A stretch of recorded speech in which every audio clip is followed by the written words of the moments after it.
तो little update, आज ये मोहतरमा बहुत सारा मीट खाया है। हम जब खिला रहा था तब बहुत कम खा रहा था, लेकिन हम यहाँ से गायब होने के बाद कुछ घंटा बाद बाहर आके रखा पूरा मीट खत्म हो गया ना।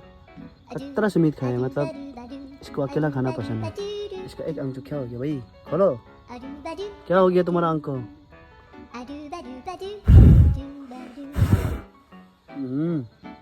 क्या हो गया रे बबुआ? अभी देखिए इसके लिए घर बना देगा।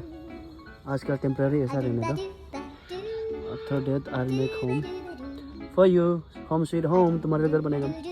ठीक है, ठीक है बबुआ।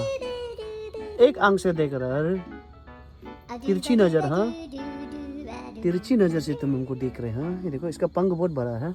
Let me open this, okay. देखो पंख बहुत बड़ा है। ये पंख जिसका खराब है ना, I'm not going to harm you.